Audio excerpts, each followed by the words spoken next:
خامات جايه لي وعايزه افرجكم عليها. طبعا انتوا عارفين احنا كمكاتب ديكور بيجي لنا خامات عينات نشتغل كتير منها، او بنكون عارفين ايه اللي في الماركت، وكل فتره لازم الاماكن تبعت لنا الحاجات الجديده اللي نازله علشان نقدر ان احنا نبقى شايفين الخامات الموجوده، واحنا كمان بنشوف ايه الجديد في الماركت. وهم بقى وصلوا لنا، احنا وصلنا لهم. هو في الاخر ان احنا بيبعت لنا زي ما انتم شايفين كارتيلات بقى، سواء الوان سواء اقمشه، في حاجات كتير جدا، عينات حتى لقطاعات الشبابيك، لحاجات كتير جدا. عايزه افرجكم على الاقمشه اللي يعني الحاجات دي، وعايزه اوريكم اكتر الوان. يعني انا بالنسبه لي في كل باليت في الوان كده هي بالنسبه لي اقدر استخدمها تخلي المكان يتنقل في حته تانية خالص.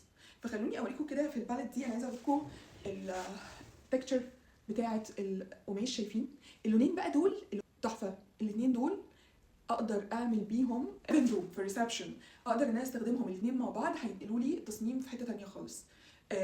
كمان ساعات بحب ان انا لو في حاجه قماش كده فيها تكتشر بالشكل ده، فممكن استخدم لون واحد بنفس التكتشر دي في كرسي او في اي حاجه. وكمان اللون ده على فكره يا جماعه حلو قوي، شايفينه؟ هو باين هنا جراي، بس هو مش جراي، هو جريش جاي على ازرق يعني. اوكي بصوا، عشان مش هطول عشان او افرجكم على بقيه الحاجات كلها. ثواني. الباليت دي ده جلد مقلوب. بصوا اللون ده خطير، اللون ده واللون ده، الاثنين دول كده. دايما في لونين في الباليتس بتكون هما اللي مميزين او مميزين الباليت بتاعت القماشه بالذات، فدول بجد من اللونين تحفه. ثواني.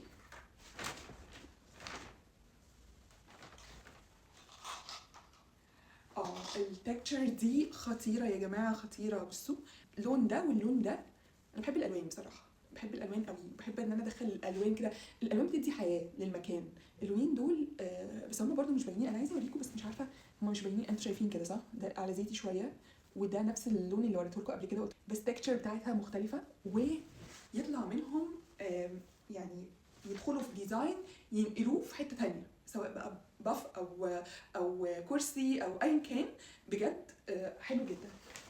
بس التصميم اهم حاجه، التصميم يا جماعه اهم حاجه، ان احنا نصمم صح، علشان مش اي قماشه بتتحط مع بعض بتدي شكل حلو. في حاجات ممكن تحطها مع بعض يعني انا مش شايفه الاثنين دول مع بعض بصراحه، اللي هو الاولاني خالص والاخير ده، لا انا شايفه يعني ما احطهمش مع بعض في نفس المكان. فلازم تكون فاهم كويس قوي ايه الاقمشه اللي ممكن تحطها في نفس سبيس، في نفس الديزاين بتاعه. بصوا ده جلد. الجلد في الاغلب بنستخدمه في مكاتب، يعني البيوت صعب بصراحه ان احنا نستخدم فيها جلد، او قليل قوي يعني. فبص ممكن كرسي مثلا في كورنر في بيت، كرسي لو في مكتب في البيت ممكن يتعمل له حاجه زي كده، لكن في الاغلب البيت برده مش هيكون جلد يعني. بس الالوان بتاعته حلوه قوي، يعني اللونين دول، اللون ده واللون ده. اوكي دول اكتر لونين عجبوني. ليكوا ستاير بس استنوا عليا. القماش ده حلو قوي برده، يعني الماتيريال نفسها حلوه قوي، والدرجات دي حلوه جدا. مثلا عايزه اقربها عشان تشوفوها، شايفينها عامله ازاي؟ حلوه جدا جدا جدا. وده بقى يتعمل منه حاجات كتير جدا، يعني سوفاز، يتعمل منه كراسي، يتعمل منه باف، يتعمل منه كل حاجه. الستاير مخليني مش عارفه اطلع الحاجه، عايزه اوريكم الستاير بس في الاخر. القماش ده برده حلو قوي قوي. دي مش تكتشر، دي زي نقط صغيره جوه اللون بتاع القماش نفسه، شايفينه؟ يعني انا مش عارفه انتوا شايفينه ولا لا، بس يا رب يكون باين. بس حلوه جدا، يعني حاجه يعني مديه روح للقماش. اوكي ستاير بقى. دي ستاير اللي هي بتكون طبعا انتوا ممكن تعملوا ستاره كده، بس ممكن تعملوا ستاره وليها جنبين يكونوا اتقل، بماتريال اتقل.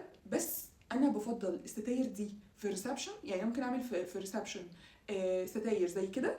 بس لو فيلا او هي مش محتاجين ان احنا نحط ستاير تقيله، او لان الريسبشن اول ما النهار بيطلع النور بيدخل، وانت مش محتاج، انت محتاج ان انت تطلع على الريسبشن بتاعك او تنزل من الفيلا من الدور بتاع الغرف للدور اللي تحت في الريسبشن، تلاقي الدنيا منوره كده، عارف الاحساس ده؟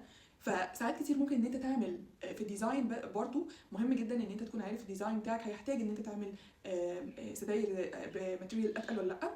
لكن من تحت بنحط زي، انا بس عايزه اوريكم برضو التكتشر بتاعتها، شايفينها؟ فيها زي خيوط من هنا لا استنى انتوا مش شايفين، استنى انتوا شايفين كده. دي حلوه جدا، حاسه انها كتير قوي. عارفه دي على فكره بقى ممكن تستخدموها في الغرف. حلوه قوي يعني، هي خفيفه بس حلوه جدا. ممكن تستخدموا تحتها بلاك اوت، او تستخدموها برضه فيها تكتشر كده خفيفه. انا مش عارفه اوريكم اكتر من كده. استنى كده، مش عارفه باين ولا ايه. اوكي كمان استنى. ودي حلوه قوي، دي كتان. استنى شايفينها غلط كده، شايفينها دي برضه دي حلوه جدا. ممكن تحط تحتها بلاك اوت او يتحط برضه جنبيها. بس دي كلها مودرن يعني، مودرن اكتر. دول حلوين قوي قوي قوي. بصوا دول الوانها، الالوان بتاعتها عامله ازاي. 3 الوان، جراي، اوف وايت، بيج. والتكتشر بتاعتها، انا التكتشر مش عارفه اطلعها في الكاميرا مظبوطه بس بحاول. اوكي هوريكم اخر حاجه بقى. دي بلاك اوت. اوكي هي الستاره نفسها زي ما انتم شايفينها. التكتشر بتاعتها عامله ازاي، باختيارات كتير جدا. كلها هي الستاره نفسها بلاك اوت، يعني مش هتحتاج ان انت تجيب بلاك اوت لوحده وستاره لوحدها. ففكرتها حلوه جدا وعمليه جدا جدا جدا. الفيديو يكون مفيد بالنسبه لكم، ابعتوا لي اسئلتكم. ما تنسوش تعملوا فولو وسبسكرايب ولايك.